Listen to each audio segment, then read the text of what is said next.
So today's our topic is nuclear reactor. So in this topic earlier we discussed about that nuclear fission process. During all the nuclear fission process we are having 2.5 neutrons. It is average value in every reaction. So if we sum up all the reactions, average value of neutrons which are coming out after reaction, that will be 2.5 neutrons. So if somehow in this nuclear fission process, in all nuclear fission process, energy is coming outside because of reaction, and that energy is in the form of heat energy, right?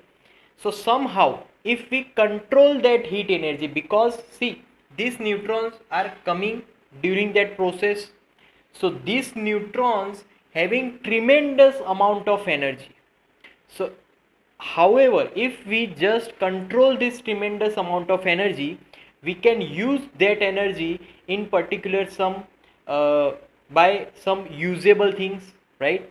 So that's why here we just form nuclear reactor to control that energy, to control that tremendous amount of energy which is coming out during that nuclear fission process, as a example of 2.5 neutrons, right?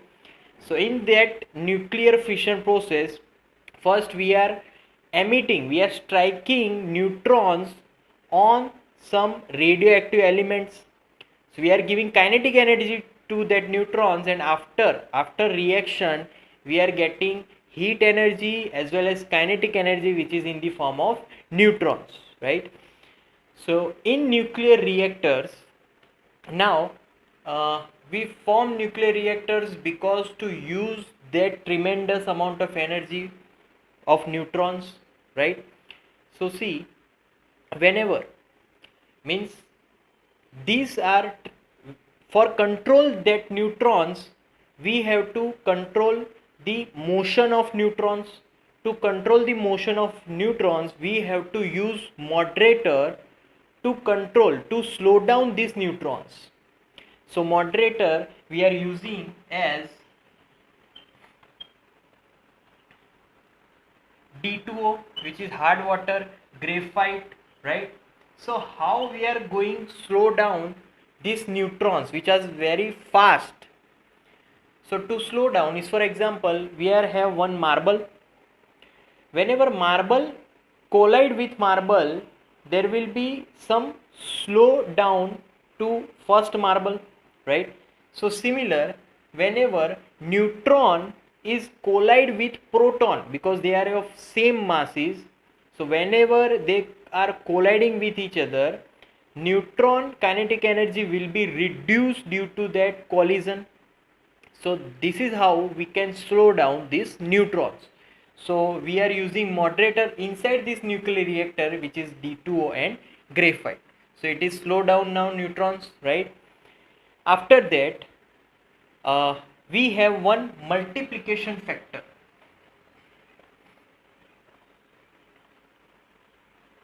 Multiplication factor we denote it as with K is equal to, now what is this formula of K? K is neutrons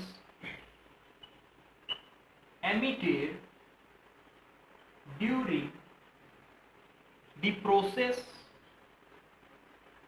upon neutrons emitted in previous process, right? Neutrons in current process and neutrons in previous process, so that ratio is called multiplication factor. So always we have to control this multiplication factor. Is, for example, if k greater than 1, k greater than 1 means this greater than this. If this greater than this, then our nuclear reactor is in now supercritical condition, means we have to stop neutrons which are so much, right? So we have to just now control them, we have to control their numbers, right? Okay, now if we are having k is equal to 1, means critical is somewhat, it is normal, right? And whenever k less than 1, it means it is slow process, means we have to now increase the number of neutrons in our uh, current reaction. So for k less than 1, k is equal to 1, k greater than 1, this is normal process.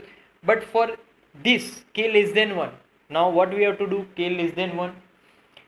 So for k less than 1, we are using, means this is just to uh, decrease the number of neutrons. So to decrease that, we are using cadmium rod. So these are also called control rods, which control neutron, which control number of neutron. So if I am just removing cadmium rods from this nuclear reactor, then this will be, then k is equal to 1, right? So to change this, we have to use cadmium rod and we have to remove somewhat. If this happens, so there may be explode, so there may be explosion happens due to this process supercritical. So what we have to do?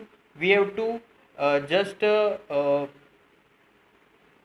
these cadmium rods, so we have to put inside cadmium rods in nuclear reactor. So by putting it, neutrons number will be absorbed by, means neutrons will be absorbed by these cadmium rods. So that's why by putting cadmium rods inside this nuclear reactor, we can absorb neutrons and we can change this k greater than 1 to k is equal to 1. So this is how we can just use nuclear reactor. Now in that reactor, the process occurs by uranium. We are striking neutron on this uranium, then uranium converted into 239. Now spontaneous reaction, because now it is at unstable position. So spontaneous reaction happens and it will be converted into neptunium. One electron will be released and one anti-neutrino will be released during this process. Second equation, now we are having neptunium. Neptunium is further, it is also in excited state. Now neptunium further reacts and gives plutonium, further one electron and further one antineutrino. So this, because of this process, we are getting energy from the nuclear reactor. So because of this nuclear reactor, we get energy in the controlled manner, because in nuclear fission process we are having tremendous amount of energy because of many neutrons, right? So that's our topic, guys, nuclear reactor.